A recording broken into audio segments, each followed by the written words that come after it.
ओम नमो भगवते वासुदेवाय नमः। माघ महात्म अध्याय 2। राजा के ऐसे वचन सुनकर तपस्वी कहने लगा कि हे राजन, भगवान सूर्य बहुत शीघ्र उदय होने वाले हैं, इसलिए यह समय हमारे लिए स्नान का है, कथा का नहीं। सो आप स्नान करके अपने घर को जाओ और अपने गुरु श्री वशिष्ठ जी से ये महात्म्य को सुनो। इतना कहकर तपस्वी सरोवर में स्नान के लिए चले गए और राजा भी विधि पूर्वक सरोवर में स्नान करके अपने राज्य को लौटा और रनिवास में जाकर तपस्वी की सब कथा रानी को सुनाई।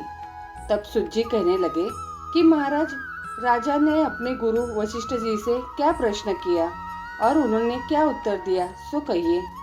व्यास जी कहने लगे, हे सुज्जी, राजा दिलीप ने रात्रि को सुख से सोकर प्रातः समय ही अपने गुरु वशिष्ठ जी के पास जाकर उनके चरणों को छूकर प्रणाम करके तपस्वी के बताए हुए प्रश्नों को अति नम्रता से पूछा कि गुरुजी, आपने आचार, दंड, नीति, राज्य, धर्म तथा चारों वर्णों के चारों आश्रमों की क्रियाओं और दान और उनके विधान, यज्ञ और उनकी विधियां, व्रत, उनकी प्रतिष्ठा तथा भगवान विष्णु की आराधना अनेक प्रकार से तथा विस्तार पूर्वक मुझको बताइए। अब मैं आपसे माघ स्नान के मध्यम में सुनाना चाहता हूँ। सो हे तपधोन, नियम पूर्वक इसकी विधि समझिए। गुरु वशिष्ठ जी कहने लगे कि हे राजन, तुमने दोनों लोगों के कल्याणकारी, वनवासी तथा गृहस्थों के अंतकरण को पवित्र करने वाले माघ के स्नान का बहुत सुंदर प्रश्न पूछा है।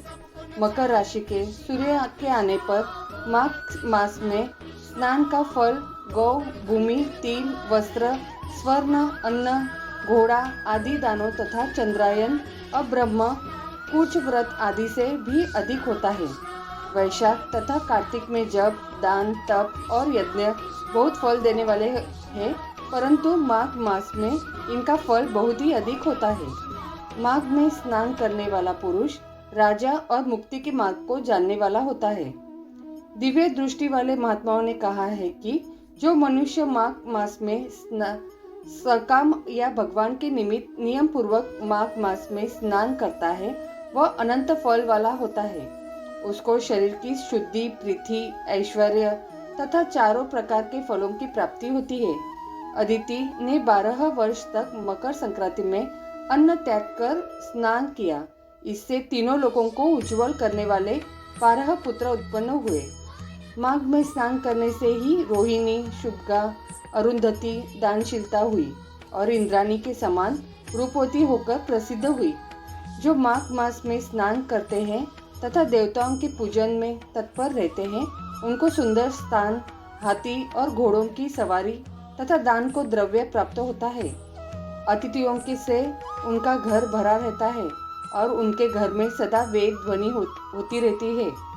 वह मनुष्य धन्य है जो माघ मास में स्नान करते हैं, दान देते हैं तथा व्रत और नियमों का पालन करते हैं और दूसरों के पुण्यों के क्षीण होने से मनुष्य स्वर्ग से वापस आ जाता है।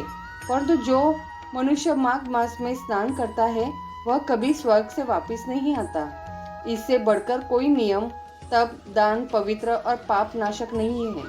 भृगु जी ने मणि पर्वत पर विद्याधरों को यह सुनाया था।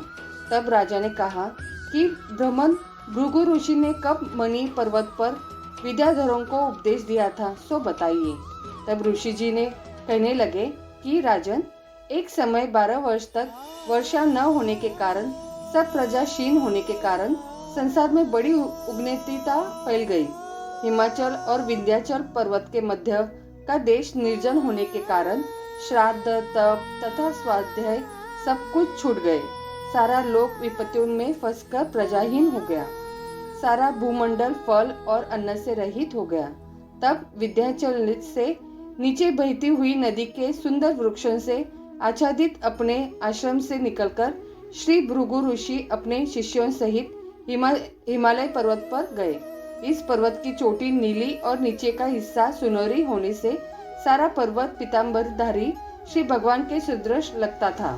पर्वत के बीच का भाग नीला और बीच बीच में कहीं कहीं सफेद स्फटिक होने से तारों से युक्त आकाश जैसी शोभा को प्राप्त होता था। रात्रि के समय वह पर्वत दीपकों की तरह चमकती हुई दिव्य औषधियों से पूरी किसी महल की शोभा को प्राप्त होता था। वह पर्वत शिखाओं पर बांसुरी बजाती और सुंदर गीत गाती हुई किन्नरों तथा केले के पत्तों की पताकाओं से अत्यंत शोभा को प्राप्त हो रहा था। यह पर्वत नीलम, पन्ना, पुखराज तथा इसकी चोटी से निकलती हुई रंग बिरंगी किरणों से इंद्रधनुष के समान प्रतीत होता था। स्वर्ण आदि सब धातुओं से तथा चमकते हुए रत्नों से चारों ओर फैली हुई अग्नि ज्वाला के समान शोभायमान था। इसकी कंदराओं में काम पीड़ित विद्याधरी अपने पतियों के साथ आकर रमण करती है और गुफाओं में ऐसी ऋषि मुनि जिन्होंने संसार के सब क्लेशों को जीत लिया रात दिन ब्रह्मा का ध्यान करते हैं और कई एक हाथ में रुद्राक्ष की माला लिए हुए शिव की आराधना में लगे हुए हैं। पर्वत के नीचे भागों में जंगली हाथी अपने बच्चों के साथ खेल रहे हैं तथा कस्तूरी वाले रंग बिरंगे मृगों के झुंड इधर उधर भाग रहे हैं। यह पर्वत सदा राजहंस तथा मोरों से भरा रहता है। इसी कारण इसको हेमकुंड कहते हैं। यहाँ पर सदैव ही देवता, गुहक और अप्सराएं निवास करते हैं। दूसरा अध्याय यहाँ पर ही समाप्त होता है। बाकी का अध्याय तीसरे अध्याय में बताएंगे।